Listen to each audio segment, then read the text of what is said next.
des grosses quiz. Ça change, hein? Bah oui, ça change des magazines.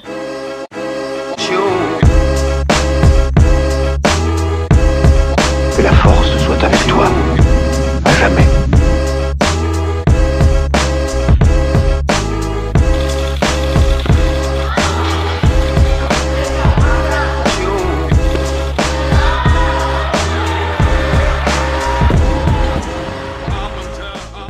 Salut tout le monde, je suis heureuse de vous retrouver aujourd'hui pour un nouvel épisode de French Weightlifter, le podcast qui vous plonge dans l'univers de l'haltérophilie et du fitness fonctionnel français. Dans cette troisième et dernière partie d'épisode, je vous propose d'échanger autour de la constitution d'une équipe de coach, puis sur la rétention de votre team, avant de terminer en évoquant les bonnes pratiques pour bien communiquer auprès de vos prospects et de vos clients. Salut Daniel, écoute, je te propose d'attaquer tout de suite le troisième et dernier épisode et les deux thématiques qui nous restent à traiter, donc dans l'ordre chronologique de l'ouverture d'une salle, c'est dans un premier temps tout ce qui va toucher au recrutement du staff et puis à sa formation sur le long terme. Et ensuite, on a une deuxième et dernière partie qui, elle, traite plus du marketing et de la communication autour de la boxe, c'est-à-dire en gros comment attirer ses premiers clients, diffuser le bon message et continuer à mettre en place des communications régulières avec des prospects potentiels et aussi avec sa communication interne, en gros, avec les clients sur le long terme. Donc voilà. Première question concernant le staff. Quels sont tes conseils pour réussir son recrutement de coach ? Formuler soi-même. Ouais, souvent, en tant que teneur de boxe ou même en tant que chef d'entreprise, on aimerait pouvoir recruter des gens qui comprennent la culture de l'endroit, la culture de l'entreprise, qui comprennent comment on veut travailler, qui comprennent la politique de l'entreprise aussi, qui comprennent la mission de là où on est, et en plus, qui sont techniquement excellents. Maintenant, ce qu'on a tendance à recruter, si on recrute de l'extérieur, on cherche des gens qui ont des diplômes. Donc, ça n'assure ni qu'ils soient techniquement excellents, ni qu'ils comprennent tout ce que j'ai énuméré auparavant. Et donc, les diplômes sont clairement pas le barème qu'il faut. Et même d'être un bon coach, d'être quelqu'un de capable aujourd'hui, ça ne veut pas dire que ça se passera forcément bien. La plupart des raisons de licenciement sont liées à de l'intelligence émotionnelle et le relationnel, plutôt qu'à des compétences de l'aptitude. Donc, la capacité d'enseigner, de démontrer, voir, corriger, gérer les groupes et ainsi de suite, etc. La plupart des raisons de séparation avec quelqu'un, c'est ils ne comprennent pas ce qu'on fait ici, sa motivation est autre que la nôtre, le mec il a un poil à la main, nous on veut qu'il arrive 10 minutes avant le premier cours, il arrive 5, et il répète ça maintes fois. Il n'accepte pas le feedback, il se vexe quand on lui dit les choses, il est agressif envers les clients, mal poli, etc. etc., etc. Donc, ce sont des choses qui ne sont pas techniques. C'est pas des choses que tu vas dans une formation, tu apprends et puis tu appliques, quoi. C'est vraiment, je dirais, savoir-être autant que savoir-faire. Donc, ne pas chercher, ne pas recruter que du savoir-faire. Mais surtout, je dirais même surtout, chercher du savoir-être. Et savoir être humble, savoir prendre du feedback. Parce que si déjà ces deux choses sont en place, on sait que la personne pourra croître. Pas forcément, Oui. pas tout le monde va croître à la même vitesse, mais au moins s'ils sont humbles et ils acceptent le feedback, ils vont écouter et puis ils vont avancer. Tu prends quelqu'un qui est bon mais qui pense tout savoir, tu pourras l'amener nulle part. Il y aura aucun projet ensemble de développement pour que la personne devienne meilleure. Et ensuite comprendre leur motivation. Je crois énormément dans les objectifs personnels de chacun. Je pense qu'on ne travaille pas pour d'autres personnes. Je pense qu'on travaille pour soi-même. Moi, quand je travaillais chez Fitness First, je ne travaillais pas pour mes patrons. Je travaillais pour moi. C'était juste que c'était chez Fitness First. C'est-à-dire que si je faisais un bon boulot, ben, ça allait me donner des opportunités pour avancer dans ma vie perso. Ça allait donner des opportunités pour moi cocher des objectifs perso, des voyages que je voulais faire, apprendre des choses que je voulais faire, acheter mon premier appart, acheter ma première voiture, ainsi de suite, etc. Et ça, je pense que c'est important de comprendre ça. Même les gens qui ne sont pas conscients que l'être humain fonctionne de telle façon, il fonctionne de telle façon. C'est-à-dire que chaque personne qui travaille pour moi ne travaille pas pour mes beaux yeux. Il travaille parce que il a envie d'économiser pour les prochaines vacances ou qu'il y a Noël qui approche, il a envie de faire des cadeaux pour sa nouvelle copine, sa maman, ainsi de suite. Et donc, c'est important de comprendre la personne et de comprendre ses objectifs, ses besoins. Et là, on revient à la pyramide de Maslow. On a parlé de ça lors de le dernier podcast. Et donc, je pose beaucoup plus de questions sur qui ils sont, leurs envies, leurs rêves, là où ils aimeraient être d'ici 2-3 ans, ce qu'ils aimeraient faire. S'ils pouvaient changer quelque chose dans leur quotidien, ça serait quoi? Qu'est-ce qu'ils font dans leur temps off? Après, je les brusque dans l'entretien. Je dois avouer que je vais me choquer dans un entretien pour voir la réaction, pour voir si c'est quelqu'un qui est facilement déstabilisé ou il garde le sang-froid. Ils savent sourire face à une mini-agression, etc. Parce qu'on sait que le quotidien dans une boxe, pas tout le monde arrive avec le sourire. Il faut être capable d'amortir l'énergie négative et donner du positif. Et donc tout ça, je teste dans les entretiens. Et je cherche beaucoup plus l'attitude que l'aptitude. Voilà. Donc, la plupart des coachs qu'on a dans nos box, ils ont fait leur stage chez nous. Une bonne partie, si pas la majorité, étaient à un moment donné adhérents chez nous, voulaient changer de vie. Donc, nous ont parlé de ça. Et puis ensuite, ils ont fait leur stage. Ils payent leur école, ils font leur stage chez nous. Et leur stage nous donne justement les 10 mois de formation. C'est comme le plus long, c'est comme l'entretien d'embauche le plus long de la planète. Les 10 mois de stage, c'est comme un entretien d'embauche.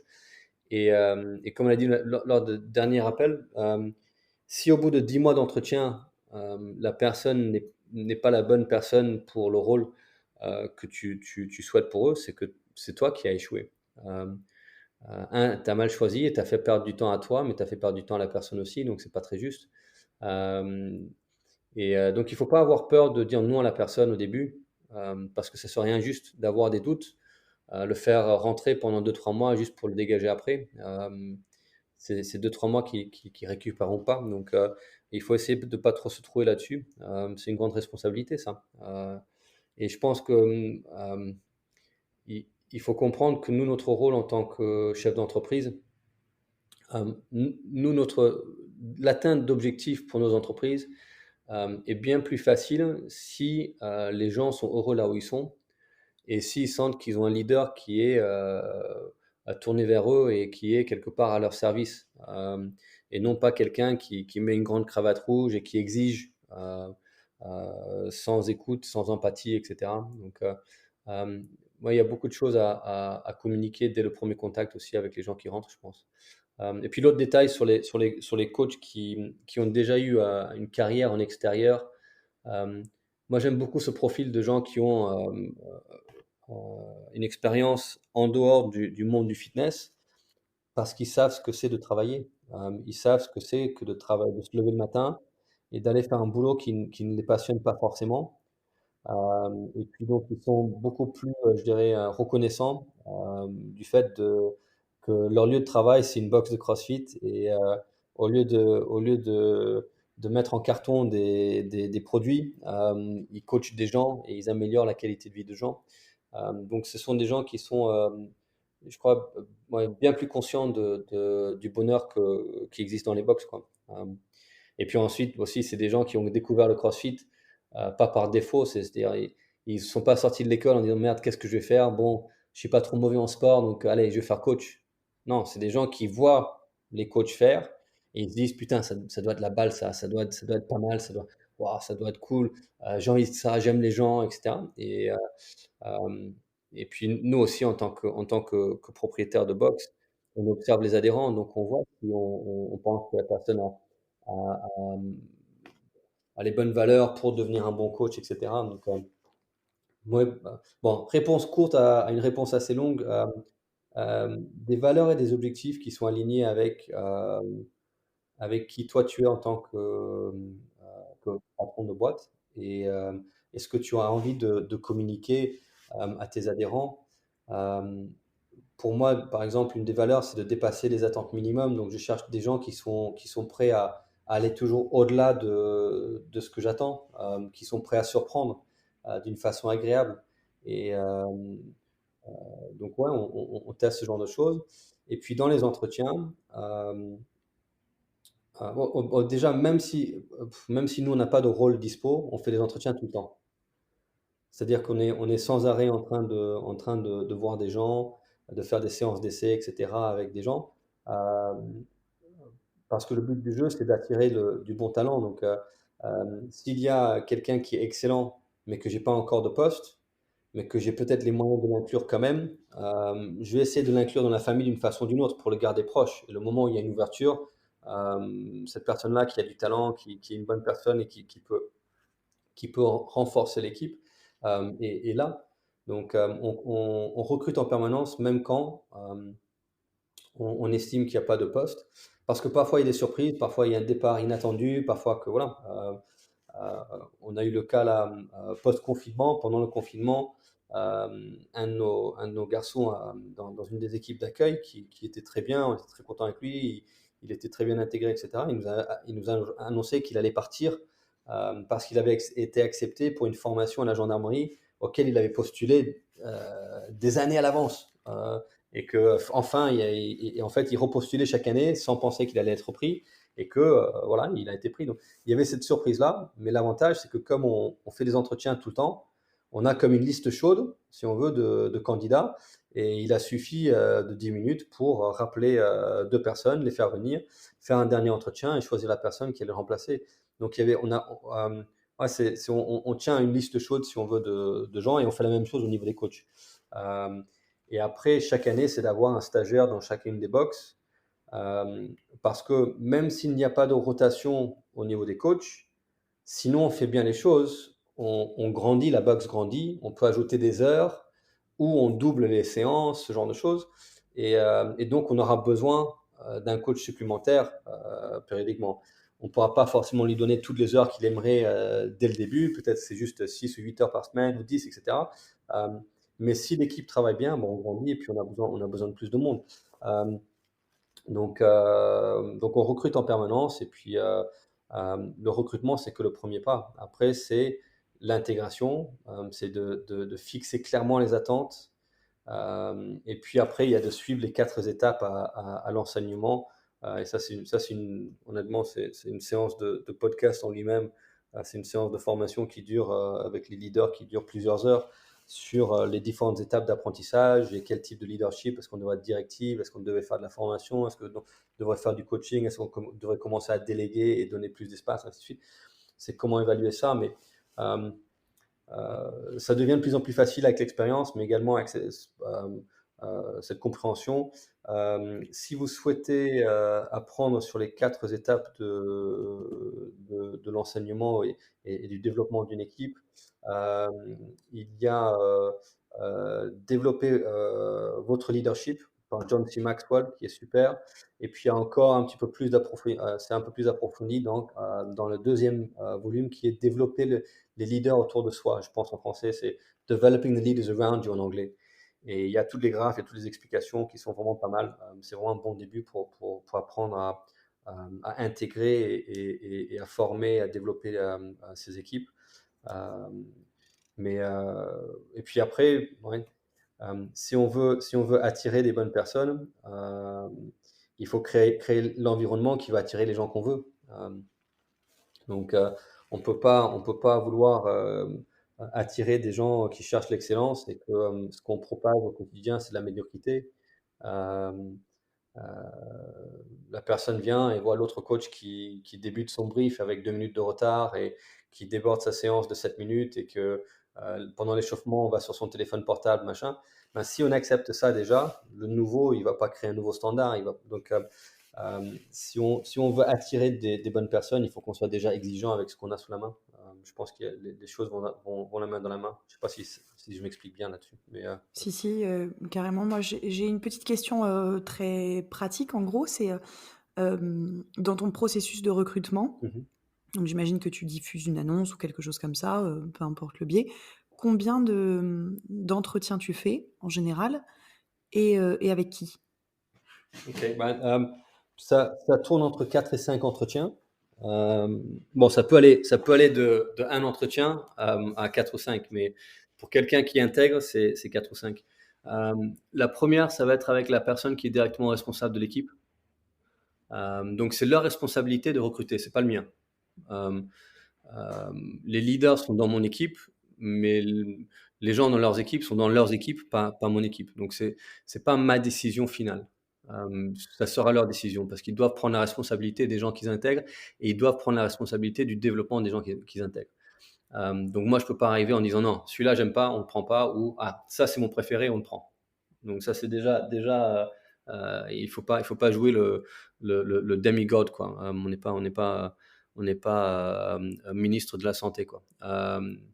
Il fallait que je le place le truc là, tu vois. Ouais, je vois très bien pourquoi. Donc premier entretien, c'est avec les gens qui sont directement responsables de l'équipe. Et c'est un entretien lambda, CV, passif, quelques questions, ressenti. Et surtout, pour moi, c'est important que la personne qui va les mener au quotidien, qui va être leur leader, se sente bien avec cette personne, se sente capable, par exemple, de le voir tous les jours, de passer 8 heures de sa vie tous les jours pour le reste de sa vie avec cette personne, même plus. Euh, et la question que je me pose souvent, c'est est-ce que j'aurais bien aimé passer un week-end avec cette personne? Est-ce que j'aurais bien aimé faire un week-end de surf quelque part avec cette personne et rigoler, boire une petite bière et déconner? Et si la question est non, si la réponse est non, en général, c'est-à-dire qu'il y a un pépin quelque part. C'est-à-dire que peut-être j'arriverai à reculons pour lui donner du feedback ou voilà, il y a une différence qui sera amplifiée avec le temps. Et donc il y a des questions lambda là-dessus. Dans les CV, si on voit des gens qui ont des trous dans leur CV, c'est-à-dire en termes de temps, ils ont fait du canapé, ils ont glandouillé, c'était les professionnels du chômage, machin, bah, ok. Euh, Ça, c'est leurs actes et leurs paroles peuvent montrer beaucoup de motivation, etc. Mais euh, s'ils n'ont pas fait d'efforts, moi je comprends le chômage pour ceux qui n'ont pas de chance, c'est-à-dire que tu es licencié, tu as perdu ton position, tu as perdu ton rôle, mais les gens juste qui disent ben, j'ai profité de mes droits, ouais, ça veut dire que tu vas glandouiller, quoi. Ça veut dire que tu as 26 ans et ça ne te gêne pas d'avoir 2 ans où tu n'avances pas, tu stagnes, quoi. Euh, t'es comme une piscine sans pont, quoi. Tu vas venir tout vert avec des verres dedans, quoi. Euh, je parais peut-être un peu brutal, mais il y a soit l'envie d'avancer et de devenir excellent ou pas. Et donc, s'il y a un grand trou dans le CV, c'est une signal d'alerte aussi. Et après, je leur demande aussi, dès le premier entretien, de regarder les facteurs de stabilité. Parce que souvent, un souci qui peut apparaître avec les gens, c'est en fait, ce sont des choses qui sont assez. On aurait pu prévenir les choses, on aurait pu les voir si on avait posé les bonnes questions. Donc, par exemple, ça fait combien de temps que vous êtes sur la ville? Vous habitez où? À quelle distance? Combien de temps ça vous prend pour venir jusqu'ici? Vous habitez seul avec quelqu'un? Ça fait longtemps que vous y êtes? Vous êtes propriétaire, locataire? Euh, Ça va le voisinage, etc. Vous avez de la famille dans le coin, vous avez des amis, vous avez un réseau de soutien sur la ville ou pas, ainsi de suite, etc. Qu'est-ce que tu fais pour te détendre? Est-ce que voilà. Et tu apprends, tu essaies de visualiser sa semaine et voir si c'est quelqu'un qui a des bases solides ou si c'est quelqu'un qui vient, qui connaît personne, qui souffre un peu, qui est dans un studio où ils n'arrivent pas à dormir la nuit, que voilà, et ils auront besoin de plus d'aide pour arriver dans un moment où ils pourront être euh, performants au travail. On revient sur la pyramide de Maslow, c'est-à-dire si on n'a pas les besoins physiologiques couverts, on ne peut pas espérer grand-chose. Si on n'a pas les besoins physiologiques plus un sentiment de sécurité avec un toit au-dessus de la tête, le frigo rempli, etc., on ne peut pas espérer grand-chose, ainsi de suite. Et puis même en termes de sentiment d'appartenance, si la personne est tout seule sur la ville, n'a personne, peut-être que c'est quelqu'un qui aura des moments de fragilité. Il y en a, même si ce n'est pas une raison pour ne pas le recruter, il faut être conscient pour pouvoir parfois combler à ça et à le soutenir parmi des moments difficiles. Donc tout ça dans le premier entretien. Le deuxième va être responsable d'équipe plus responsable de la boxe. Donc ici à Bordeaux, ça va être par exemple si Jeff il recrute des coachs, premier entretien c'est avec Jeff, le deuxième c'est avec Jeff et Sophie. Et une fois qu'ils ont fait un entretien, c'est là et qu'ils veulent toujours avancer avec, c'est là qu'ils m'appellent et que je viens et que voilà, je fais le mec très sympa et on discute et c'est vraiment pas ils ont pas l'impression d'être en entretien, c'est vraiment en discussion et jusqu'au moment où je sens que j'ai baissé leur garde et puis après je vais les chambouler un petit peu et voir comment ils réagissent et cetera. Je vais leur poser quelques questions sur leurs objectifs et l'avenir comme ils le voient, leur compréhension du CrossFit, leur compréhension du service, leur compréhension et qu'est-ce qu'ils savent de l'entreprise, de ce qu'on fait, pourquoi on le fait, ainsi de suite. Et d'essayer de voir si on peut être aligné déjà sur ce qu'on fait et pourquoi on le fait, ainsi de suite. De voir s'il y a des choses dans les 2 premiers entretiens qui ont été loupées, qui n'ont pas été couverts. Et si je suis content, on l'invite pour un 4e entretien.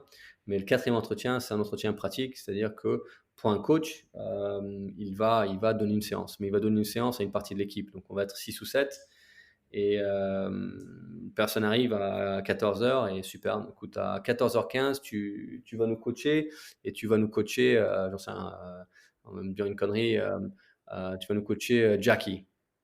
Et on sera 5 et les 5 personnes sont nous là. Et puis moi j'ai blessure d'épaule, lui c'est une quiche, elle a mal au dos et tu dois coacher la séance en 1 heure, va faire ton lesson plan et puis tu me donnes le cours. Euh, et, euh, et ce que je cherche là-dedans, dans ce test, c'est pas un cours parfait. Et c'est pas je cherche pas un coach level 3 ou level 4. Level 4. Euh, je cherche quelqu'un qui, face à l'épreuve comme ça, ne perd pas les pédales.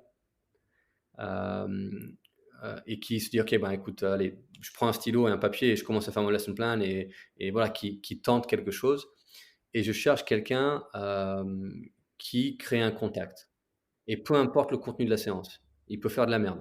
Ça, c'est pas grave parce que c'est à nous de lui enseigner la bonne structure d'un cours. C'est à nous de lui montrer ce que c'est un bon brief, où se positionner, comment expliquer le stimulus, les options, etc. Quelles questions poser, comment le faire en 2-3 minutes et pas plus, ainsi de suite. Comment faire l'échauffement général, comment faire le spécifique, comment ne pas s'attarder sur les choses qu'il ne faut pas s'attarder, comment enseigner, comment démontrer, comment voir, comment corriger, tout ça, je m'en fous un peu. Mais ce qu'on veut voir dans cette séance, c'est est-ce que j'aime bien la personne? Est-ce que j'aimerais bien le revoir en séance? Est-ce qu'il m'a donné un sourire? Quelle émotion il a transféré? Parce que le transfert d'énergie et d'émotion, on ne peut pas l'enseigner. On peut enseigner tout le reste. Et donc on cherche ce transfert d'énergie et je cherche quelqu'un qui a un sourire malgré le fait que et on le voit, il y en a qui se décomposent, ils savent qu'ils sont en train de faire de la merde, qui sont moins bons qu'ils le pensaient peut-être, ainsi de suite et c'est pas grave, mais la capacité d'avoir le sourire et à la fin, tu sais, c'est dire: «Bon, j'ai tenté» et après on fait un debrief et je leur donne du feedback et c'est pas du feedback technique. Je dis: «Tout ça, le côté technique, limite on l'oreille, je m'en fous».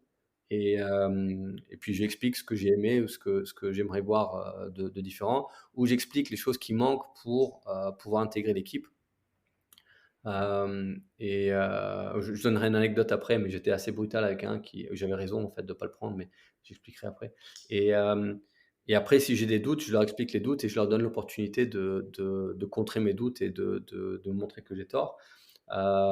Et si ça c'est bon, on invite pour un dernier entretien avec des attentes très précises qui sont écrites. Donc, on a les attentes pour un coach, on a les attentes pour quelqu'un qui intègre l'accueil.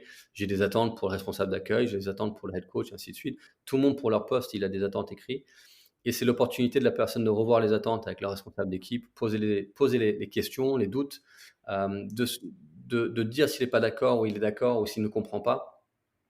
Et si on est d'accord, c'est-à-dire que la personne dit ouais, tout ça, ça me paraît logique et j'ai envie de le faire au quotidien, à ce moment-là, on fait le reste et il rentre. Donc voilà, c'est les 4-5 rendez-vous en gros. J'ai expliqué peut-être 10 jours de travail en 5 minutes, je pense.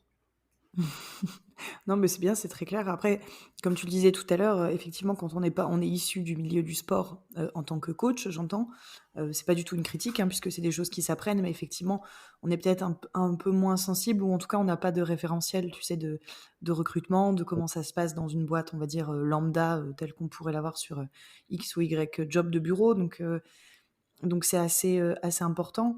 Moi, à titre perso, j'ai travaillé, tu vois, dans la grande distrib, donc forcément, ça m'avait un peu aidé, puisque les process de recrutement, ils sont à grande échelle, donc Ouais. forcément, c'est assez charté.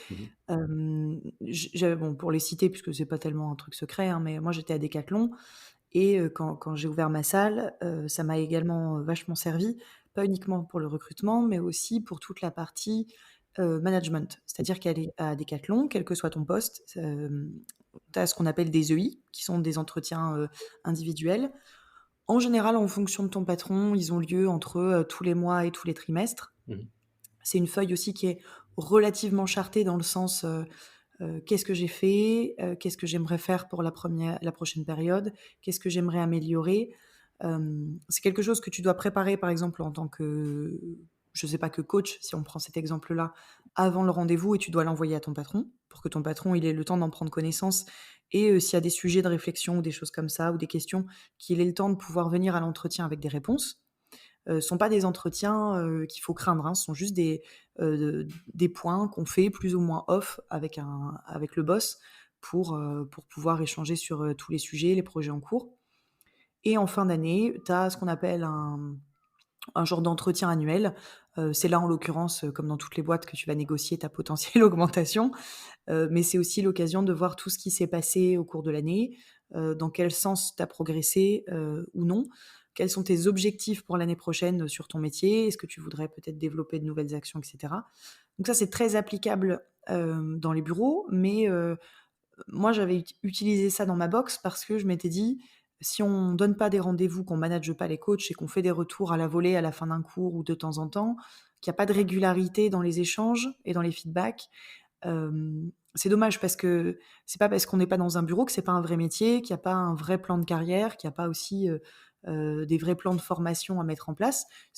C'est aussi comme ça que tu te poses autour d'un café et que tu te rends compte que dans tes équipes, tu as plein de bonnes volontés, que tu as peut-être des gens qui ont des idées, mais que comme tu les croises peut-être pas autant que tu l'aimerais, ou en tout cas pas dans un contexte où ils peuvent s'asseoir une demi-heure avec toi et il n'y a pas de clients ou autre chose pour échanger, c'est l'occasion d'avoir des rendez-vous et on avait des retours très positifs des coachs qui ont fini par apprécier ces rendez-vous-là parce que c'est un temps d'échange qui leur appartient et c'est important.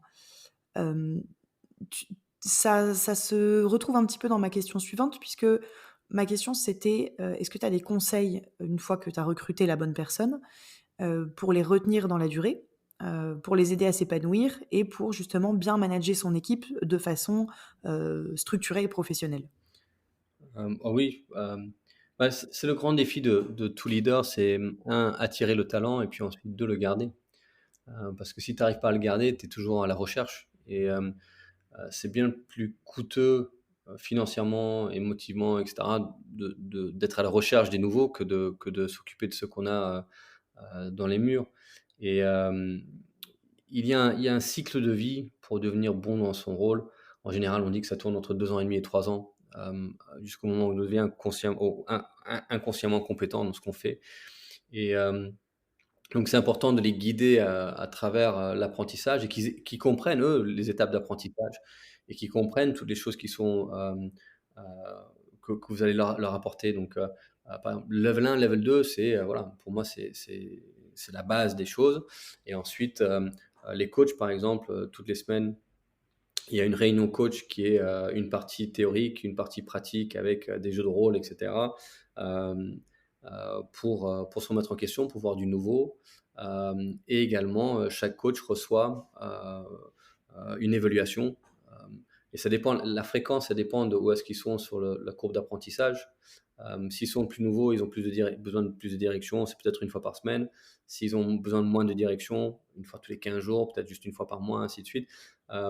Mais ces moments-là sont importants et ce sont des moments où c'est important qu'ils comprennent que c'est du temps que toi, en tant que leader, tu veux leur donner. C'est-à-dire que tu veux dédier ce temps à eux. Voilà. Et ensuite, c'est de comprendre là où ils veulent être d'ici quelques années. Encore une fois, on revient à l'importance, comme tu disais, de comprendre la personne et quels sont leurs objectifs. Et si on comprend leurs objectifs, on sait dans quelle direction ils ont besoin d'aller, ce qu'ils ont besoin d'apprendre. Et donc, encore une fois, de leur donner des opportunités d'apprentissage. Et ces opportunités ne sont pas juste en termes d'apprentissage, sont également en termes professionnels. Moi, j'ai envie de grandir mes entreprises. J'ai pas envie de les grandir. J'ai pas envie de les grandir juste pour les grandir. J'ai envie de les grandir pour garder des gens passionnés qui aiment ce qu'ils font et de leur donner des opportunités de croissance aussi. Donc, par exemple, euh, en ouvrant, j'avais envie d'ouvrir une troisième box. Pourquoi? Parce que j'avais Southend qui était à l'accueil de Louvre 1, qui était excellente dans ce qu'elle faisait et elle souhaitait grandir, mais le seul poste qu'elle pouvait prendre, c'était le poste de quelqu'un qui était déjà en place. Et donc soit, il fallait remplacer la personne qui était en place, soit il fallait, ouvrir une nouvelle box. Et la personne en place, bah, si la personne est en place avec moi, en général, c'est que je suis content avec et j'ai envie de le garder aussi. Donc c'était pas une question de remplacer la personne qui était responsable d'accueil à l'époque. Hem Et la même chose pour, Jean-Marie qui est devenu head coach à Louvre 3. Même chose, un super coach avec un potentiel de devenir head coach de fou. Hem, donc je voulais l'opportunité d'ouvrir une troisième pour donner l'opportunité à ces 2-là de s'épanouir et devenir des responsables de boxe. Donc moi je gère mon entreprise, et la croissance de mon entreprise en fonction des personnes et non pas en fonction de mes ambitions perso ou ce genre de choses. Moi je suis bien satisfait avec l'argent que j'ai et j'aurais bien pu tourner sur une seule box, j'aurais été très content mais si j'ouvre la deuxième box, c'est pour d'autres personnes qui étaient avec moi depuis le premier jour et qui sont toujours avec moi 10 ans plus tard, justement parce que j'ai pu ouvrir la deuxième box. Hem, donc il y a aussi l'importance de leur donner une opportunité de croître, cognitivement, pas juste financièrement, de prendre des responsabilités pour ceux qui veulent prendre des responsabilités, peut-être de varier de rôle pour ceux qui veulent varier de rôle. Et si on n'a pas cette opportunité de le faire pour eux, c'est quand même de les développer, et que le jour où ils partiront, Hem, ils auront accès à ce qu'ils veulent, grâce à l'étape avec vous. C'est-à-dire que, hem, de travailler avec moi, ça doit servir la personne qui travaille avec moi. C'est-à-dire que, ça doit être un win-win. Ils font du bon taf, c'est super, mais en faisant du bon taf avec moi, ils arrivent à cocher des cases de leur vie perso, ils arrivent à avancer et moi, j'ai des super coachs qui sont partis. Est-ce que je regrette qu'ils soient partis? Non, je regrette pas si c'est pour, avancer sur encore des meilleures choses. Hem, il y en a un qui a ouvert une box là, à Dax il y a pas longtemps. C'était un super coach. Je regrettais le fait qu'il soit plus chez moi, mais j'étais content parce qu'il partait ouvrir un bon truc et il était content et ça rentrait dans son projet de vie. Donc à partir de ce moment-là, moi j'avais l'impression d'avoir réussi le parcours avec lui. On peut pas espérer garder tout le monde à vitam aeternam. Hem, mais on peut espérer les avoir, un bon bout de temps et ne pas les perdre parce qu'on n'est pas capable de les satisfaire, ne pas les perdre parce qu'on est mauvais ou on communique pas, ne pas les perdre parce qu'on ne dédie pas assez de temps, ne pas les perdre parce qu'on ne les défie pas mentalement, et qu'on les développe pas. Il faut leur donner des ouvertures sur plein de formations. On a des groupes d'études, pour les coachs comme pour les équipes d'accueil. Hem Tous mes leaders, tous les mois, ils doivent lire quelque chose, avant de venir en réunion et puis on en discute, on échange et mon but du jeu avec les leaders, c'est qu'ils deviennent encore des meilleurs leaders. Un, ça me sert dans l'entreprise, mais 2, eux, ils sont en train de grandir et si un jour ils veulent aller ouvrir leur propre entreprise, ils ont beaucoup plus de billes et ils se diront: «Putain, je suis vraiment content d'avoir passé les 8 dernières années, avec Daniel et l'équipe du Louvre parce que ça m'a donné des billes pour aller réussir mon truc». Et pour moi, ça c'est mon défi à moi. C'est de comprendre et connaître les gens assez pour, hem, ouais, pour que ça soit des bonnes choses pour l'entreprise, mais également pour ces gens-là. On a ouvert une entreprise de formation là, il y a pas longtemps, mais parce que je sentais que j'avais les 4 personnes qu'il fallait, avec assez de connaissances et maturité, et d'expérience pour partager avec d'autres et que l'entreprise de formation, ait de la réussite, mais que ces gens-là, bah, ils puissent s'épanouir en devenant des formateurs de gens de l'extérieur. Donc c'est quand même un bon pas et c'est un gros défi. Ils peuvent également gagner plus d'argent. Donc j'espère que les 4 personnes qui sont sur ce projet-là, hem, feront partie de ma famille encore pendant bien des lustres, quoi. Hem, donc c'est compliqué, parfois parce que si notre entreprise ne grandit pas, si on n'a pas forcément les moyens financièrement et cetera, mais il faut les engager, et puis après on essaie toujours de faire des choses qui font du team building, hein, comme tout le monde, hein, que ce soit des barbecues, des journées en bord de piscine, où on va faire du paintball ou, juste un WOD, juste un entraînement. Hem Et puis comme tu disais, c'est les réunions aussi, c'est les rendez-vous one to one, savoir comment ils vont, leur donner un petit peu de feedback, mais savoir surtout comment eux, dans leur vie privée, ils vont. Est-ce qu'ils ont besoin de quelque chose? Comment va leur relation avec leurs proches? La santé de leurs proches? Hem, les prochains voyages, comment ça se planifie et cetera et si nous, on peut aider avec quelque chose. Donc on essaie de faire ce genre de choses aussi. Pas toujours réussi, mais voilà, on a l'intention de bien le faire. Et puis, c'est d'être abordable, je pense, en tant que leader. Même si moi, je suis pas sur les 3 box super souvent, euh, j'espérais que la grande majorité des gens qui travaillent dans ces box oseraient simplement taper sur l'épaule. Hey, t'as 2 minutes? Ah ben, avec plaisir, allez, on va boire un café. Et pour moi, il n'y a rien de plus important quand je suis sur une box, si j'ai pas un rendez-vous déjà, c'est de me rendre dispo pour l'équipe. En tant que leader, il faut qu'on soit tourné vers nos équipes et nos équipes tournées vers nos adhérents. Je pense que c'est la meilleure façon de le faire. Euh, et puis après, c'est de leur faire confiance. Bah, je te dis sur la dernière appel, le plus précis on peut être sur les attentes des gens, et le plus on les forme pour pouvoir remplir les attentes et ensuite on leur laisse s'exprimer, on corrige les petits détails, hem, sans changer de ton. On peut faire des réprimandes avec le sourire sur le visage et en mettant une main sur l'épaule. Il y a pas besoin de partir dans des conflits sur des choses. Si on rectifie les petits détails, assez fréquemment, on appelle ça le management minute. Et puis après, de faire des points assez fréquentes. Je pense que c'est un petit peu voilà, les grandes lignes. Ouais. Mm. Mmh. Ouais, pour moi, ça me paraît super important parce que, encore une fois, hein, c'est pas toujours instinctif et il faut l'apprendre. Des fois même, il faut se tromper pour se dire qu'on on l'a pas suffisamment bien mis en place et que ça manque. Hem, je trouve ça important surtout de le mettre en place rapidement dans le cadre justement de quelqu'un qui ouvrirait sa box. Mm. Hem, parce que je pense pas que ce soit impossible de le faire après, hein, loin de là, mais bon, c'est vrai que quand ta box, elle tourne depuis 1 an, puis que d'un seul coup, tu te mets à mettre des rendez-vous, à demander, à des gens de s'investir, de lire des choses ou de faire des bon, bah, tu vois, tu peux avoir des gens qui vont peut-être, être plus difficiles à convaincre et il va falloir être plus descendant. Je Oui, pense que c'est bien de se dire dès le début, même si on n'est que 2, je sais pas, par exemple, hein, de se dire: «OK, on organise les feedbacks, on organise les temps forts d'échange entre équipes, mais il faut que dès le début, ce soit une volonté de manager, de mettre des rendez-vous, des ouais, choses comme ça». complètement, complètement. Et puis justement, tu l'as très bien dit, dans ton intervention, c'est aussi la meilleure façon de garder les gens motivés, de conserver leur intérêt et de les challenger que de se montrer à l'écoute et de se montrer vraiment à l'écoute. Parce que pour le coup, je trouve que quand tu es des managers, faut aussi se préparer à des choses, comme on l'a aussi quand on est honneur avec les clients. Des fois, on reçoit des retours négatifs Ouais, et ils sont parfois légitimes, parfois un peu moins et c'est au honneur ou aux gens qui les reçoivent de savoir faire la part des choses entre ce qui est une critique un peu personnelle, ou qui est une critique venant d'une personne qui a peut-être des attentes différentes, auquel cas il faut la recevoir et la traiter, on va dire. Et que parfois tu as des critiques ou des retours qui sont extrêmement légitimes, qui sont très désagréables à recevoir, mais qui sont en fait dans le fond positifs parce qu'ils sont amenés par des gens qui ont pas envie de partir ou des clients qui veulent pareil, améliorer la salle mais qui veulent rester. ouais, Donc en fait, c'est sur le coup négatif, mais c'est dans une démarche au final positive et ça, il faut s'y habituer quand on n'a pas encore eu l'habitude, quoi. Des fois, il faut, voilà, on sait qu'on va manager quelqu'un, que peut-être il va faire aussi des retours négatifs et qu'il va falloir savoir aussi, recevoir, traiter l'info et agir en conséquence, sans jamais se braquer. Parce que je trouve que c'est le pire quand on manage, c'est de se dire qu'on a tout compris, qu'on a raison et ça laisse un peu moins de place à l'échange, quoi. ouais.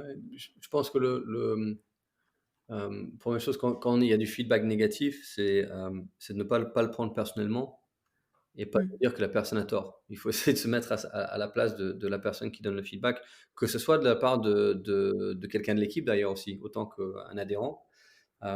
Et puis quand on donne du feedback, par exemple, là, je reviens de Paris où j'étais sur les 2 box et je fais des audits tous les mois. Audit, c'est un mot qui fait un peu peur, mais en fait, je me mets à la place d'un prospect, je me mets à la place d'un adhérent et puis j'observe tout. Donc, on va dans un WOD comme si on est adhérent, je prends des notes sur le coaching, et cetera. J'observe l'accueil, je rentre, je vais dans les vestiaires, je me douche, et cetera. Je regarde les initiations, je regarde le ménage, je vois l'ambiance, je vois comment les choses sont traitées, ainsi de suite. Et ensuite, je donne du feedback à tout le monde au fur et à mesure qu'on avance dans la journée. Mais quand j'avais commencé à faire ça, je cherchais, allez, qu'est-ce qui ne va pas? Et là, en fait, tu rentres dans une mentalité horrible et tout le dynamique du feedback est négatif. Et si tu cherches ce que fait bien les gens, c'est super parce que tu vas reproduire, tu vas les aider à reproduire ces bonnes choses. Et les choses, les détails négatifs ou les détails qu'il faut améliorer, ils viendront tout seuls. Et tu les verras, parce que toi, tu sais ce que tu veux comme qualité de service, tu l'as noté sur papier, tu es conscient, donc mais pas besoin d'aller chercher, la petite bête. Cherchons ce qui se fait de bien, et focalisons-nous là-dessus, et puis les petites choses, il faut les traiter un par un, et cetera. Hem et si on fait ça, il y a 2 façons de le faire, hein. Genre, je pourrais dire: «Bah, tiens, Arthur, ton cours, bof, tu pas fait ça, t'as pas fait ça, t'as pas fait ça». Voilà, c'est Arthur, tu sais, je t'adore, j'aime t'avoir dans l'équipe. Maintenant, j'ai une question, je comprends pas pourquoi dans le brief, tu as pas expliqué le stimulus et tu as pas expliqué ça? Il me donne sa réponse, je fais: «OK, OK. Mais tu comprends pourquoi c'est mieux si tu expliques le stimulus et cetera?» «Ouais, ouais, je comprends mieux». «OK, bon, allez, c'est bon». Et il a compris, voilà. J'ai pas Mmh. besoin de dire: «Écoute, ton brief, c'était de la merde, tu pas parlé du stimulus, tu pas expliqué les options de scaling, machin. Putain, si c'est ça ton meilleur cours, quand je suis là, voilà», tu vois? Donc il faut également, il faut également choisir son ton, je pense, et il y a un ton qui va aider, le développement, et il y a un ton qui va, te faire Braquer les gens, ouais. ouais, te faire passer pour le Gestapo, quoi. Et heu, je ouais, je pense que, beaucoup de gens aussi, le problème qu'ils ont, c'est qu'ils donnent pas de feedback pendant longtemps, et il y a après ce que j'appelle le 1 degré d'écart, qui rentre en jeu. C'est entre moi, ce que j'aimerais comme donc ce que j'ai écrit en termes de mission, valeurs et ce qu'on va faire dans les attentes, et cetera. Tout se suit que j'ai partagé, donc j'ai ça en tête, et moi je suis là à Bordeaux, dans mon jardin, à boire mon bon café et lire mon bouquin, et je pense que dans une des box à Paris, tout est fait comme j'ai écrit. Et ensuite, si je viens pas et j'observe pas et je donne pas de feedback, et cetera, ben, avec le temps, ça n'a rien à voir. Et Mmh. donc dès que je vais sur une box et que je vois quelque chose, je vais me permettre, d'aller voir: «Et Guillaume, tu as 2 secondes, s'il te plaît?» «Ouais, parce que c'est juste que j'ai vu ton brief tout à l'heure, j'ai juste un détail à voir. Tu as 2 secondes? OK, viens. Ben, écoute, ton brief, c'est génial, et puis j'ai pas pu voir le reste du cours, désolé, j'aurais bien voulu le voir, mais juste sur le brief, il y avait ça, ça, ça. Tu penses que tu pourras et tu comprends pourquoi? Ouais, OK, super, cool. Merci mon ami. Allez, à tout à l'heure». Voilà. Et tu rectifies les petits détails, et ils comprennent que ce que tu réprimandes, parce que j'appelle ça un réprimande, mais c'est pas vraiment un réprimande, c'est on corrige, on rectifie Mmh. des petits tirs. Mais cette réprimande minute, c'est une correction, pas contre eux. Là, j'utilisais Guillaume. Guillaume, si tu écoutes le podcast, je t'ai utilisé juste comme exemple, pas de reproche. Mais c'est pas contre Guillaume la personne, c'est contre un tout petit comportement. Donc si lui comprend ça, il a pas tendance à le prendre personnellement, il a pas tendance à se braquer. Donc il comprend que je l'aime, je suis fier de lui, je suis content de l'avoir dans l'équipe, mais juste ça, ce petit comportement-là, j'aimerais qu'on l'améliore, voilà. Et donc ça, c'est une approche aussi, je pense, qui aide à améliorer le comportement et l'expérience, mais qui aide également à les développer. Donc si on aide à les développer, ça aide à les garder chez soi, et cetera. Et puis en réponse à ta question sur comment garder des équipes, je veux vraiment souligner le fait qu'une fois que tu payes ce que paye le marché. Moi, j'aimerais toujours payer mes équipes plus, tu vois? Je pense que tout le monde aimerait pouvoir payer ses équipes plus. Maintenant, c'est un fait, on est en France, pour la plupart des gens qui écoutent ça, ils sont en France, et c'est un sujet assez compliqué en France, parce qu'il y a, moi, j'ai eu l'opportunité de travailler dans plus de 7 pays, et je peux vous dire que la France, c'est le pays avec le plus de charges. Donc quand votre patron vous dit: «Putain, il y a beaucoup de charges», je peux vous le dire, j'ai bossé dans la gestion dans 7 pays, et la France, c'est le pays sur les 7 qui a de loin, le plus de charges. Donc ça, juste pour expliquer que voilà, parfois on aimerait payer un peu plus cher, mais en général, les gens ne partent pas pour l'argent. Parce que le jour où ils rentrent, ils sont d'accord sur l'argent. Donc sauf si ça fait 5 ans qu'ils sont sur le même salaire, ils n'ont pas évolué, ils n'ont pas plus d'heures, à la fin du mois, ils touchent pas plus, et cetera. Mais ça, il faut garder un œil dessus fréquemment, il faut faire du feedback, fréquemment. Mais que quelqu'un rentre au mois de janvier et qu'il parte au mois de mai pour l'argent, c'est pas une question d'argent, c'est une question de leadership. Hem, Si on paye kiff kiff bourrico ce que paye, l'industrie ou le secteur, il y a pas de raison qu'ils partent pour l'argent. Hem, quand il y a trop de turnover, il faut se regarder, il faut s'analyser, et il faut se demander si moi je suis un assez bon leader pour garder les bonnes personnes. Est-ce que c'est pas moi le plafond de verre? Est-ce que je dois me développer moi en tant que leader, en tant que recruteur, en tant que, formateur, en tant que gestionnaire, en tant qu'être humain? Est-ce que je dois pas moi me remettre en question afin que ce cycle s'arrête et que j'améliore les choses? Hem, yeah, ça c'est important. On, hem, hem, on dit que in English, we join a company and we stay for the leader. On rejoint une entreprise, mais on reste pour le leader, ou on rejoint une entreprise et on part pour le leader. Hem et ça, moi, je sais que je suis resté à Fitness First bien plus longtemps que je ne l'aurais cru, et même j'étais relativement mal payé par rapport à d'autres gens dans d'autres secteurs qui avaient mes responsabilités. Hem, mais je ne suis pas parti. Je suis pas parti pour l'argent parce que j'avais des leaders qui étaient exceptionnels. Hem, j'avais des Dan O'Days, des Rich Hudsons, des Terry Crews, j'avais, des Colin Waggets qui sont des leaders exceptionnels, et c'est eux qui ont fait en sorte que je me sentais partie d'une équipe, j'avais de l'appartenance, j'avais une vision romantique de l'entreprise, j'avais envie de le développer, d'être fier de ce que je faisais et cetera. Ça provenait d'eux, de leurs valeurs, de leur façon de faire et cetera, et également le temps qu'ils me dédiaient. Je peux vous donner une histoire en 2013, je pensais quitter, pardon, en 2003, je pensais quitter, l'entreprise, et je suis resté jusqu'en 2010. Donc il y avait 7 ans de vie derrière. Donc, mais j'étais au fond du seau, si on veut, et les résultats étaient terribles et j'avais beaucoup de pression, et j'étais pas très heureux dans le truc, je me sentais incompétent et je l'étais, et je venais juste de prendre mon premier appart à Paris. J'avais eu des problèmes perso, une séparation, machin, et j'ai vécu dans une chambre d'hôtel qui faisait 9 mètres carrés, et j'ai vécu là-dedans pendant 6 mois avec tous mes cartons et cetera, et j'avais réfléchi plusieurs fois à lâcher le truc et rentrer en Angleterre, et j'ai eu mon premier appart, et mon responsable est arrivé de Francfort. C'était un Australien, Dan O'Day, et à l'époque, voilà, il venait, une fois par mois, et il descend, il avait pas une valise, il avait son petit sac à roulettes et cetera, et il avait un carton, dans l'autre main avec la ficelle comme ça, il tenait le carton, et je monte dans la voiture avec lui et cetera. Je monte le truc, je dis: «C'est quoi ce bordel là? Qu'est-ce que tu as amené? C'est une photocopieuse? C'est quoi le truc?»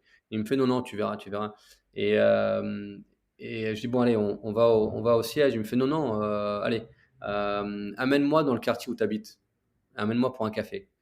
Et je dis: «Mais pourquoi?» Il me fait: «Non, vas-y, j'ai juste envie de prendre un café, j'ai envie de voir là où tu habites, si ça te gêne pas». Et je dis: «Bah non, pas du tout». Donc on est allé dans le quartier, là où j'habite, on est parti pour un café, et il avait laissé ses affaires dans la voiture, et puis il me fait: «Ton appart, il est où d'ici?» Je dis: «Ah beh, il est juste là, là, de 50 mètres».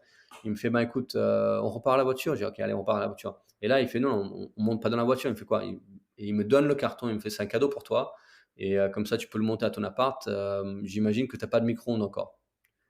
Et en fait, il avait planifié son voyage pour le lendemain de mon emménagement, sachant que j'avais pas de meubles, sachant que j'avais pas de trucs, pour m'amener un micro-ondes.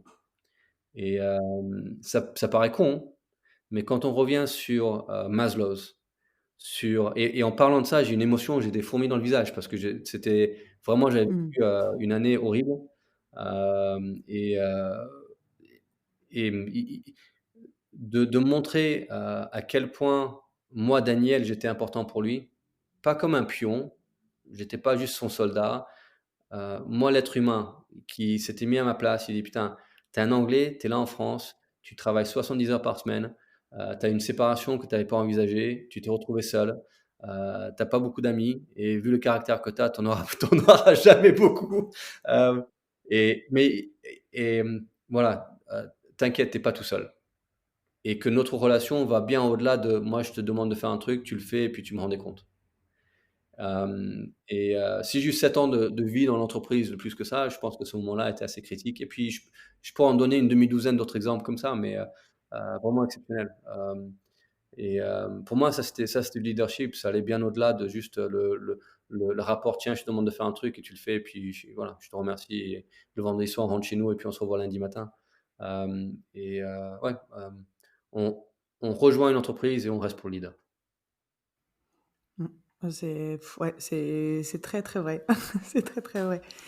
Écoute, je pars sur la deuxième et dernière partie pour pas qu'on se fasse encore, prendre par le temps. Il me reste, 2 petites questions qui touchent un peu plus, à la partie, communication, marketing au sens large, pour attirer les premiers clients dans ta nouvelle box. La première, c'est, quelles sont les actions ou les supports de com que tu recommandes de mettre en place, dès le début? Donc j'ai dans la tête quelque chose comme, les sites, les réseaux sociaux, je sais pas, ou tout autre, hein, d'ailleurs.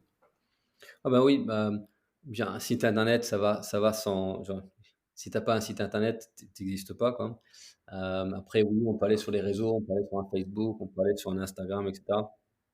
Chacun sert une raison différente. Le site va donner plus l'ambiance de ce que vous faites, plus de détails, pour avoir plus d'images sous la main et cetera. Facebook, c'est, un peu plus de blabla et l'Instagram, c'est des images qui flashent et un message assez rapide donc mais il faut les 3, je pense.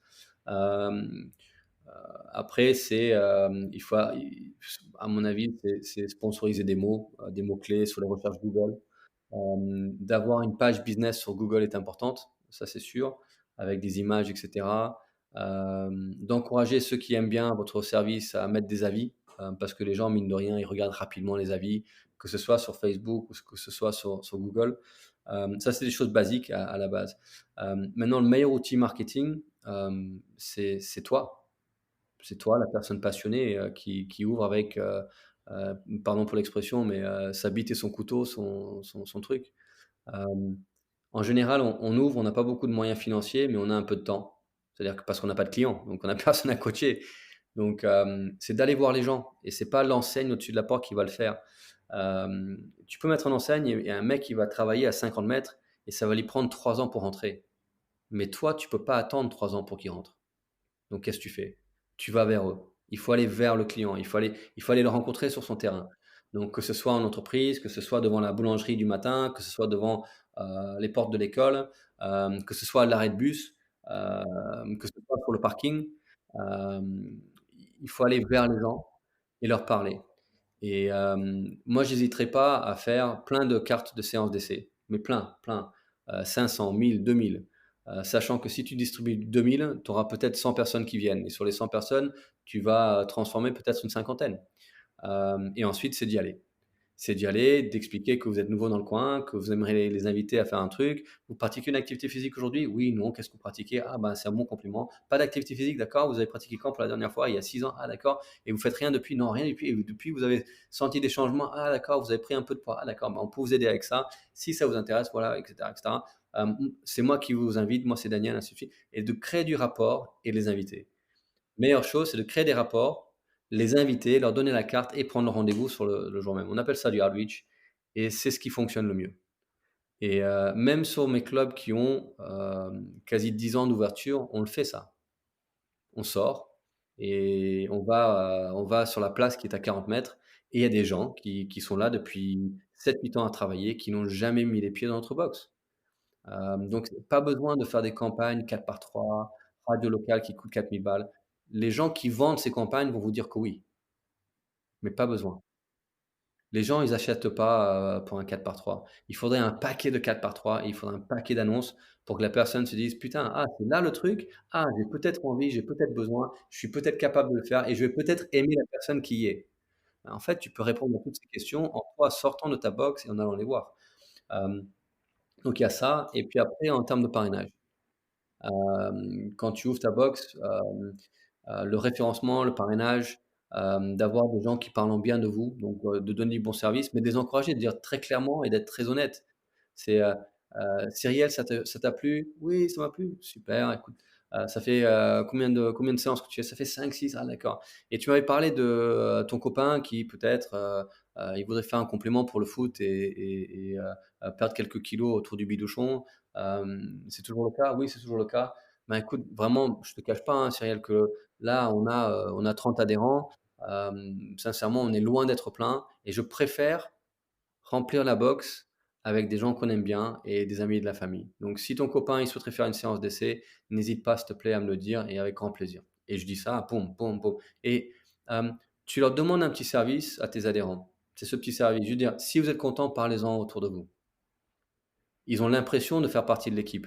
C'est eux qui vont fonder la communauté, initiale et qui font ce noyau qui est très dur. Et après quand on a du volume, ça devient plus simple. Après, moi, je suis pas un grand fan du marketing grand public et très cher, mais c'est assez facile d'imprimer quelques bâches avec des flèches dessus, et cetera, qui sont pas trop chères et qu'on met sur les coins de rue ou sur les parkings, et cetera, tu vois? Mais le marketing n'a pas besoin d'être très cher, du tout. La séance d'essai, c'est, honnêtement, nous, on a des cartes qui font la taille d'une carte de visite, où on peut écrire le nom de la personne, et cetera. On leur note le rendez-vous sur la carte, on leur donne la carte et nous, on note sur notre, calepin le rendez-vous. Voilà. On a pris son numéro de téléphone, on confirme le rendez-vous la veille pour le lendemain. Salut Cyrielle, je sais qu'on a rendez-vous à 11 heures demain, mais je voulais juste te proposer, si ça t'arrange, j'ai également le créneau de 10 heures. Donc est-ce que tu préfères venir à 11 heures ou l'avancer à 10 heures? Et tu me confirmes le rendez-vous, voilà. Donc je ne demande pas: «Salut Cyrielle, on a rendez-vous demain, tu viens toujours?» Non, j'ai pas envie de semer la doute et provoquer le truc. Il y a plein de techniques pour faire venir les gens et sans c'est de la prospection et de la vente pure et dure, hem et en tant que teneur de boxe, il faut vite il faut vite devenir conscient que ça, c'est important et il faut vite devenir conscient de ce qu'on sait et de ce qu'on ne sait pas et puis aller se renseigner et se former, quoi. Donc ouais, en termes de marketing, je suis pas un grand fan des campagnes au cinéma, machin, et cetera. Hem je suis plus fan du, face à face et de sortir avec un coach, sortir tout seul, d'aller inviter les gens, d'aller les rencontrer. Si on est pignon sur rue, c'est juste d'ouvrir les portes et de se mettre sur le trottoir et de dire bonjour aux gens, et puis d'avoir une accroche. Nous, on le fait à Louvre 3 où c'est vraiment sur la rue et les gens, ils passent sans s'arrêter et on se met juste à l'entrée et puis, quand les gens, ils arrivent, le but du jeu, c'est de les ralentir un peu en leur posant une question: «Bonjour monsieur, vous travaillez, dans la rue?» Puis le gars, il dit: «Ah non, je suis juste à côté, rue d'Amsterdam». «Ah mais c'est parfait et vous êtes jamais venu nous voir?» «Ah bah non». «Ah bah là, c'est l'opportunité, j'aimerais vous inviter pour» voilà et donc la question de: «Est-ce que vous travaillez dans le coin?» c'est juste, question pour la ralentir et puis commencer l'échange, et là, tout d'un coup, tu as un rendez-vous. Voilà. Peut-être qu'il va falloir parler à 10 personnes pour avoir un rendez-vous, mais dans ce cas-là, je parle à 30 personnes le plus vite possible pour en avoir 3. Voilà. Ouais. Ah, c'est super intéressant. Après, moi, je suis assez convaincue par tout ça. Moi, je bosse encore dans la com, et cetera et ponctuellement, je trouve que c'est important de se dire que, ça a pas besoin d'être ostentatoire, ça a pas besoin d'être Mmh, cher, il y a pas besoin d'en avoir beaucoup. mmh, Moi, ce que je recommande toujours aux gens, c'est de faire, simple mmh. pour que ce soit relativement spontané et il faut que ce soit propre. Yeah, C'est-à-dire que, c'est pas parce que, c'est du crossfit, parce que c'est sympa, parce qu'on connaît les gens et qu'il y a une proximité, qui est tout à fait différente de ce qu'ils peuvent, rencontrer dans des salles, dans les Globaux et autres. Hem, Ils payent quand même un tarif assez important. C'est important qu'ils aient l'impression que tout est relativement professionnel et professionnel, ça veut pas dire que ça doit être distant, hein, yeah, yeah, que c'est bureaucratique. Professionnel, c'est juste que, j'exagère, hein, mais il faut pas qu'ils aient honte de montrer le compte Instagram de leur salle à un de leurs copains au moment où ils vont essayer de le convaincre de les accompagner justement. yeah. Il faut que le service, effectivement, tout ce qui se passe dans la salle, ce soit génial, c'est le travail du coach et compagnie, ça d'accord. Mais si à côté, ça a l'air d'être un peu brouillon, Mmh, ça peut faire peur, alors que pourtant tout le taf est derrière est super bien fait. Donc moi, c'est vraiment la reco que je donnerais, c'est de faire, heu, pas forcément beaucoup, mais de faire bien, de faire mmh. propre et de se dire: «Est-ce que si je le montrais à quelqu'un de 20 ans, à quelqu'un de 50 ans, ça donnerait quand même, l'impression d'être quelque chose de professionnel?» Mmh Que ça fasse pas trop dégueu quoi, c'est tout, hein. et éviter l'image, trop de compète. Ouais, C'est l'erreur, ouais, c'est vraiment, trop compète, trop bourrin, parfois les jeunes teneurs de boxe, ils pensent que c'est parce que c'est ça qui les attire eux, ils pensent que c'est ça qui va attirer assez de prospects pour avoir une boxe, qui survit et honnêtement, le peu de boxe compète que je connais ne marchait pas. Même, CrossFit New England avec un coach assez connu, heu, mmh. ne marchait pas. C'est-à-dire que c'était sa prog en ligne qui payait pour la boxe. Parce que justement, même s'il avait emmené et lui, il avait emmené, une équipe aux games chaque année depuis le début des games, mais sa boxe ne gagnait pas d'argent. Donc si vous voulez vivre grâce à votre boxe, évitez l'image, trop de compète parce que ça refroidit, plus de gens que ça n'excite, quoi. Ça peut faire une bonne animation, à la télévision, à l'écran, mais ça va pas les inciter à lever leur cul du canapé et mettre leurs affaires de sport et venir faire une séance avec vous. Donc ouais, il faut juste se méfier un petit peu de ça aussi, je pense. Oui, et puis on sait tous aussi très bien, pour l'avoir peut-être vécu ou pour avoir des gens qui le vivent, qu'en plus la population compétitrice, entre guillemets, ou qui a la sensation d'être compétitrice, c'est un autre débat, mais bon voilà, c'est pas non plus la plus facile à gérer dans une salle. Et effectivement, ça peut être effrayant. Et je pense qu'il n'y a rien de pire, comme on se le disait, même si c'est un peu cliché, hein, pour une petite mama de 50 ans qui arrive pour reprendre le sport, de se retrouver avec voilà, un cours avec les gens qui crient, pas beaucoup de skills, pas beaucoup d'échauffement, où on rentre dans le vif du sujet, elle comprend Mm. pas les termes, et tout le process vraiment depuis le début, depuis le moment où elle franchit le seuil de la salle, a pas été optimisé pour qu'elle puisse trouver sa place dès le début. Ouais, bah, ouais, Ça, ah, ouais, effectivement, complètement, ouais. c'est horrible de voir ça, d'assister à une séance d'essai qui se déroule comme ça fait mal au cœur, quoi. Et puis sur le thème, je sais que c'était pas dans l'agenda que tu voulais de l'appel, mais on pourra faire un long débat sur les pseudo-compétiteurs et l'analyse psy des sportifs frustrés qui découvrent qu'ils arrivent à faire un muscle up et qui pensent qu'ils vont aller aux games. Ça, Mmh. ouais, c'est tout un chapitre ce bordel. Mais ouais, je suis d'accord avec toi que ça c'est un sous-groupe je suis très content qu'ils aillent s'entraîner ailleurs. Mm. Mmh. Non, c'est vrai que c'est et puis honnêtement, franchement pour tous les coachs, je sais pas, qui seraient peut-être amenés à hésiter sur le positionnement à ce sujet-là, franchement, je trouve qu'en tant que coach, ce sera jamais aussi gratifiant d'aider quelqu'un vraiment, c'est-à-dire il arrive au début du cours, tu fais du skill, t'expliques, tu gères bien l'échauffement, et cetera. Tu lui donnes deux trois tips et il repart au bout d'une heure. Évidemment, ça vaut pas encore un cycle de plusieurs mois, mais et tu sais qu'il fait quelque chose mieux que quand il est arrivé, Mm. vraiment. Parce que tu te dis: «Bon, ben, voilà, je lui ai servi à quelque chose, je lui ai fait en plus de lui faire passer un bon moment, j'ai fait de lui, enfin, j'ai amélioré son fitness». Et c'est pas que, le message CrossFit qui peut paraître peut-être un peu, cliché des fois, c'est vrai, tu as vraiment cette sensation-là. Un compétiteur, il vient sur le cours si la programmation, elle lui semble bien, avec ses critères à lui. Il vient, il fait le cours. La plupart du temps, il est même possible qu'il n'écoute pas trop tes recommandations parce que, il y a tout le temps un problème de légitimité. Il va se demander si tu es bien placé pour pouvoir lui donner un conseil. Si tu es un peu moins fort que lui, bah, du coup, il t'écoute plus du tout. Et ces gens-là, en fait, concrètement, tu peux pas grand-chose pour eux. C'est un travail de préparation physique après, mais il faut faire du one to one, c'est encore autre chose, quoi. Mm. Alors que moi, j'aime bien quand je vois quelqu'un qui galère et que, je lui donne confiance en lui et qui s'améliore. Ça, c'est une vraie rémunération, à l'instant T. Ouais, et puis c'est le moment de la journée qui enrichit bien une vie bien complète, quoi. Mmh. D'avoir des vraies personnes qui ont des responsabilités à l'extérieur, qui ont des tafs, qui ont des familles, voilà, et puis ils s'arrachent pour trouver une heure dans leur journée où ils peuvent se le dédier et ils te font confiance à toi pendant cette Ouais. heure-là. C'est bien plus enrichissant que le chômeur qui va utiliser les 2 années de chômage pour se préparer pour d'aller aux games. Et ouais, seule place qu'il prendra aux games, c'est dans les tribunes, quoi.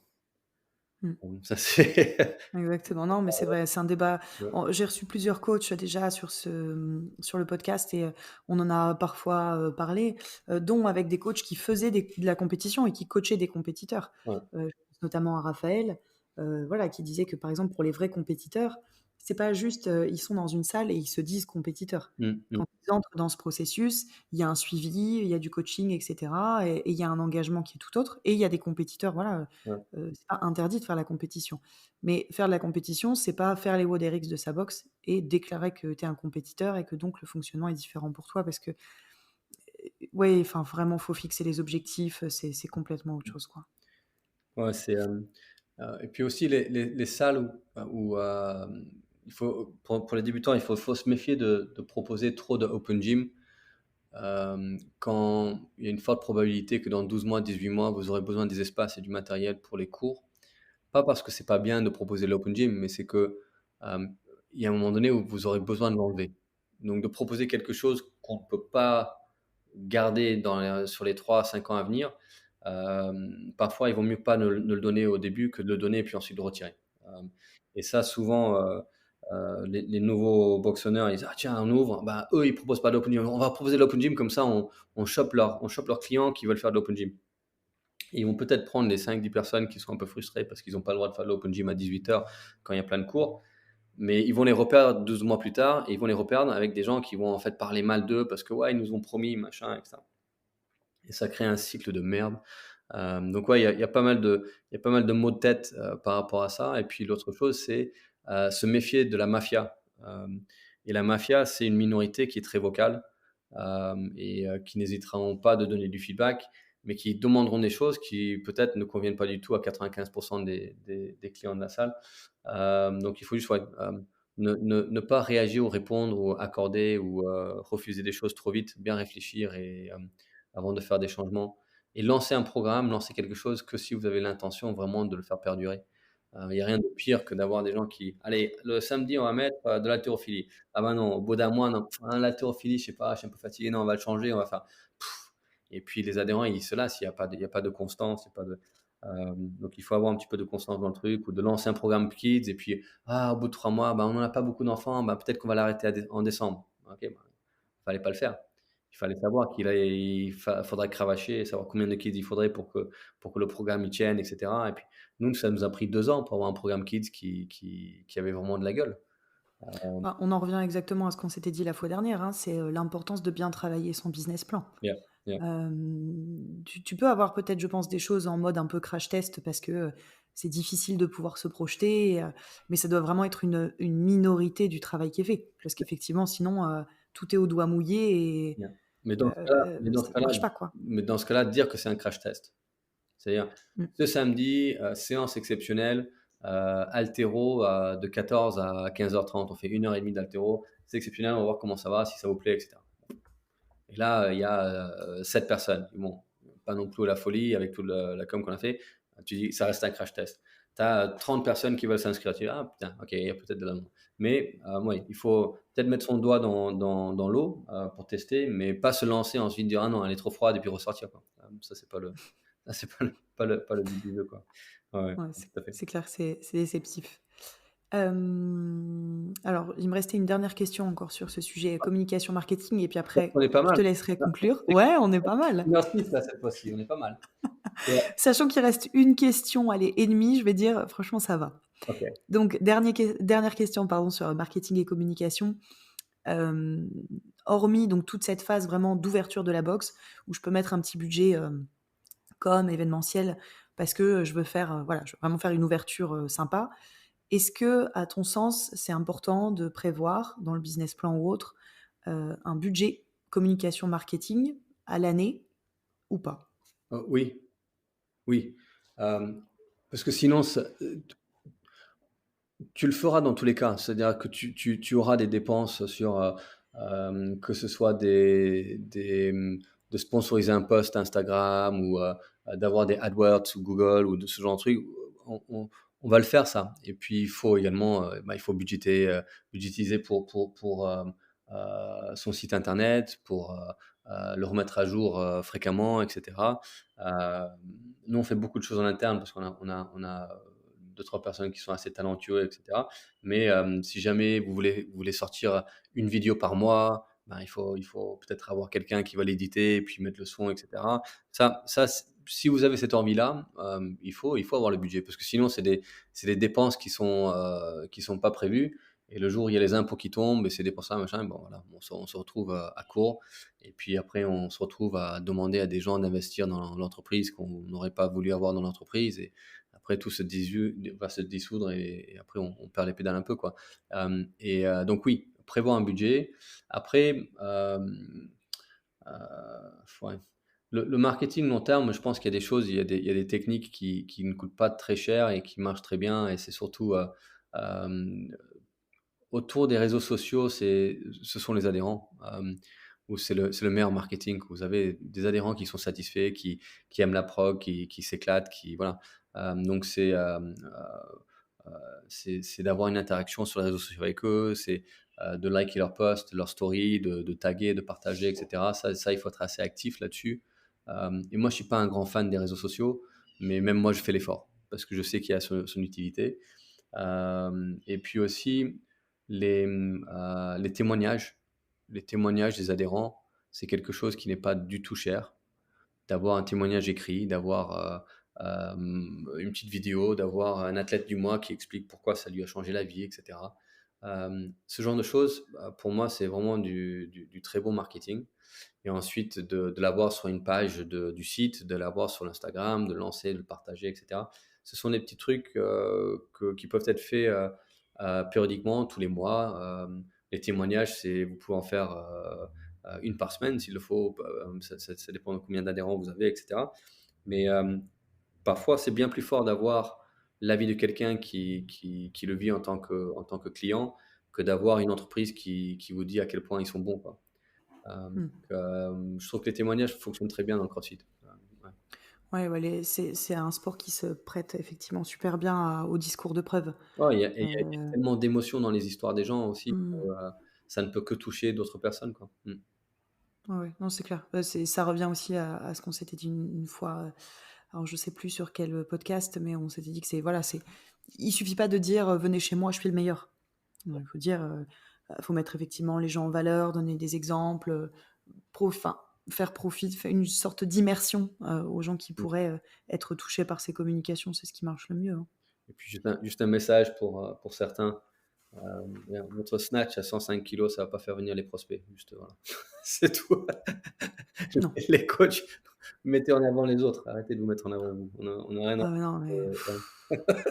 putain, mais ça, c'est tellement, comment dire, naïf de croire que les gens passent la porte et qu'ils arrivent face à un honneur et disent «Oh, putain, je t'ai trouvé sur internet, j'ai trop envie que tu m'entraînes». Ouais. La plupart des gens qui viennent dans les cours, tu commences le cours, tu t'expliques, etc. Et à la fin du brief, ils viennent te voir discrètement pour te dire j'ai compris aucun des mots qui est écrit sur le tableau. Ouais, ouais, c'est ça. Donc évidemment, ils savent déjà pas ce qu'ils font. Évidemment qu'ils savent même pas quitter. Ouais, Je veux dire, c'est c'est vrai. oh là là, ça, quel problème d'ego, hein. À venir aujourd'hui. C'était la vidéo de ton snatch à 105 kilos, le cri que tu as poussé quand tu as dit ouais, enculé. Ça, à la fin, ça m'a vraiment donné envie de perdre mes 15 kilos et ne pas avoir mal au dos. Tu vois. Personne n'a jamais dit ça. Personne n'a jamais dit. Ah ouais, non, mais c'est vrai, moi, je vois ça aussi des fois, je me dis: «Je suis désolée, hein, je vise personne en disant ça», enfin, on pourrait en discuter off, disons, mais enfin, faut pas vivre dans un film de boules, quoi. Clairement, c'est pas comme ça que ça se passe. Enfin, vraiment, hein, et que quand tu es, derrière le bar et que tu prends les inscriptions des gens à venir, que tu discutes avec eux 30 secondes, tu te rends bien compte que c'est pas ce qu'ils recherchent et qu'effectivement, ils viennent chercher, la compétence et l'accompagnement, mais que ce soit de toi ou d'un autre coach, quelque part, c'est pareil. Du moment que la compétence est là. Et moi, C'est pas un fan club, quoi. j'ai jamais connu Chris Spiller est un excellent coach aujourd'hui. Mais quand il était compétiteur, il était un coach médiocre parce qu'il était focalisé sur la compétition. Et pourtant, c'est un des meilleurs coachs avec qui j'ai eu le plaisir de travailler. Et j'ai jamais, que ce soit aux États-Unis, ici en France, euh, j'ai jamais travaillé avec un coach qui était excellent, étant focalisé sur son propre entraînement. Très, très compliqué. Parce que l'espace mental est pris par autre chose. Euh, donc, ouais, ouais. Et je pense qu'il y a une décision à prendre. Est-ce que j'ai envie d'aller aux Games ou est-ce que j'ai envie d'être le meilleur coach que je puisse être? C'est, si c'est d'aller aux Games, ben, n'ouvre pas ta box. Laisse quelqu'un l'ouvrir, va t'inscrire et rejoins un groupe de compétiteurs. Mais ouais. Mmh. Mm. Ouais, mais je pense que c'est ça. En fait, ça tient à ce que tu disais tout à l'heure. Les compétiteurs, ils veulent du free access tout le temps, mais la plupart des honneurs refusent parce que justement, ils savent comment ça fonctionne, quelles sont les dérives et surtout quelle est, eux, la plus-value qu'ils ont dans tout ce process-là. Donc du coup, bah, ces gens-là trouvent pas forcément de salle et heu et voilà, sauf à avoir un projet effectivement, viable et de trouver des solutions. Je pense qu'il y a beaucoup de gens qui en arrivent à cette envie d'ouvrir comme ça, quoi, par défaut ou par dépit. Oh, mais dans ce cas-là, Mais effectivement, faut pas le faire. achète un rack dans le garage de tes parents, un truc comme ça, quoi. Mais euh, bien. Si on va commencer à donner du service, il faut donner le service, quoi. Et, parce que c'est pas bon pour la réputation du CrossFit si on fait comme ça, quoi. Pas du tout. Yeah, yeah. Et il me reste une toute dernière question. Alors celle-ci, elle est, bateau possible. Ah. Si tu devais, je veux pas te donner un chiffre, hein, ce serait un petit peu embêtant, mais si tu devais donner 2-3 conseils vraiment, rapides et essentiels pour toi, pour, ouvrir sa box et réussir quoi, en gros, sa première année. Pour toi, qu'est-ce qui est vraiment, heu, les 3 grands principes? Un peu plus, un peu moins si tu veux. Euh,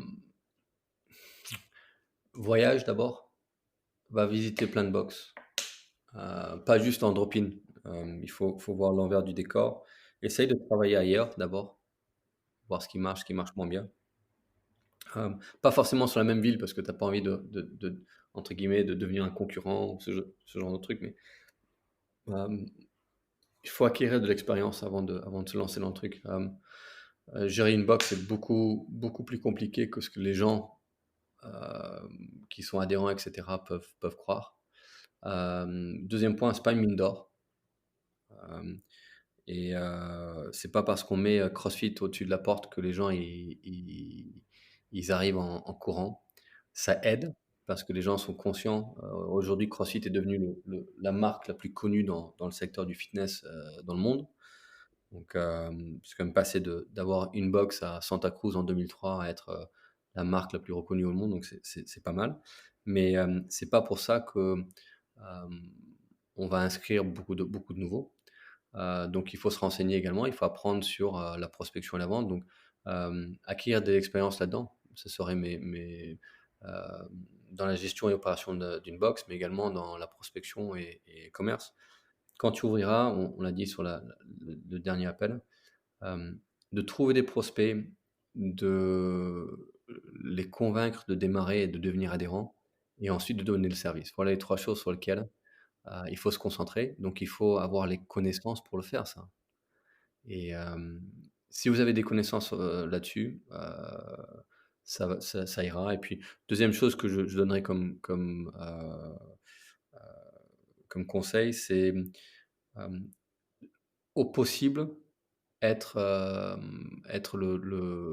le partenaire principal. Même si vous avez des partenaires, avoir au moins 51% des parts, comme ça, il y a quelqu'un qui a une prise de décision très claire et nette. Les trucs 33, 33, 33, 50, 50, tout ça, en général, ça marche pas. À un moment donné, il y a divorce, séparation, il y a un qui veut passer son temps à s'entraîner, l'autre qui a l'impression de passer son temps à faire le ménage, et l'autre qui est pas assez là parce que c'est son deuxième taf, machin, etc. Et puis, donc ça crée des embrouilles. Mais si tu es majoritaire dans le contrôle de l'entreprise, il y a une force de stabilité, une prise de décision, une vitesse de décision que ceux qui ne le sont pas n'ont pas. Donc voilà les quelques conseils. Et puis dernièrement, en termes de prépa financier, c'est ouvrir euh, comme si on allait gagner 0 centime sur les 6 premiers mois. Donc il faut avoir assez de trésorerie pour pouvoir opérer 6 mois avec zéro entrée, et également payer son loyer, se nourrir, ainsi de suite, et ses factures pendant 6 mois. Ça, c'est le meilleur plan financier qui soit. Et puis, en fait, ça vous donne 6 mois pour prospecter et puis convaincre les gens de s'entraîner avec vous. Voilà. Je sais pas, on a couvert plein d'autres choses hein, sur les trois appels qui seront des conseils pour les nouveaux aussi, mais je pense que ces choses-là me viennent à l'idée à l'instant. Non, mais c'est super, l'idée c'était, juste de terminer sur une synthèse, je pense, si quelqu'un a la flemme de tout écouter, voilà, s'il a le courage d'écouter juste les 10 dernières minutes, voilà, au moins ça synthétise. Si vous étiez en train de prendre des notes, voilà, ne gardez que ça à la limite. S'il fallait vraiment garder un truc, ce serait ça. Ah, puis Bah, si, écoute, si je peux me permettre juste avant, je sais qu'on va, vas-y, vas-y. on va finir et conclure, mais juste de remercier, il y a beaucoup d'affiliés en France qui ont été très réactifs cette année. Ça a été une année pas évidente, 2020, et pas évident pour le secteur du fitness avec les fermetures, etc. Et puis après, post-fermeture, les gens ils étaient un peu frileux. Est-ce que je peux aller dans un place publique? Est-ce qu'on peut aller s'entraîner, etc. Et la grande majorité des teneurs de boxe sont restés très réactifs, très positifs, ont été des forces de bien pour leur communauté. Et puis, moi, je suis vraiment fier de faire partie de ça. J'espère qu'eux aussi, et puis qu'ils vont continuer à faire ça parce que c'est quand même chouette. Je connais pas beaucoup de milieux et de communautés en France qui ont su se montrer aussi persévérants et résilients que les teneurs de boxe en France. Donc, ouais, c'est assez cool, quoi. Bah, merci beaucoup. Merci encore pour ton temps, puisqu'on a passé quand même 3 épisodes d'un peu plus d'1 heure à chaque fois. Donc, je sais que ton temps est précieux, comme celui de tous ceux qui bossent, j'imagine. Mais c'était vraiment cool. J'ai des gens qui m'ont demandé aussi, qui m'ont posé des questions un peu plus spécifiques parfois à leur cas, qui m'ont demandé s'ils pouvaient te contacter directement sur les réseaux sociaux. Je leur ai dit oui en pensant pas trop me mouiller en acceptant. Oui, En oui, tout pas de souci, ouais, absolument. Voilà. Si à nouveau il y a des questions, n'hésitez pas à contacter directement Daniel, qui saura vous répondre. OK, mais pas de no dick pics. Il Ouais, ou pas. je vous bloque direct, je vous bloque direct. S'il y a des photos d'anatomie, je vous bloque direct. Allez. Bon, bah, merci encore, c'était vraiment très enrichissant pour moi aussi. Et puis, bah, du coup, au plaisir de se croiser sur les events, j'espère post-Covid le plus vite possible. Bah, ouais, bah, on travaille sur le French, même si, on sait pas s'il aura lieu, mais, on a quelques nouvelles pour la saison de l'année prochaine, sur la compète, donc c'est cool. Ça devrait démarrer en février avec l'Open encore et puis, heu, ouais, il y a quelques décisions à prendre encore, mais, je pense il y aura toujours des champions nationaux, mais je pense pas qu'ils iront aux games. Je pense qu'il faudra se qualifier et cetera, mais donc ouais, il faudra se préparer pour l'Open et puis après on se verra sur un événement, je pense. Mmh. Amène Donc, le micro et ton Zencaster. je t'interviewerai à chaud comme ça. Pas trop chaud, pas trop chaud. Bon, merci Cyril. Bah, merci à toi et bonne journée. Bisous, ciao. Ciao. J'espère que cet épisode vous a plu et qu'il vous a permis d'en apprendre plus sur les étapes incontournables de la construction d'un projet d'ouverture de box. Si la chaîne vous plaît et pour continuer à me soutenir, n'hésitez pas à vous abonner sur YouTube ou à laisser quelques étoiles sur Apple Podcast. C'est toujours très encourageant. Encore une fois, salut à tous, merci et à bientôt. Allez, je glisse. C'était très bien. C'était très bien.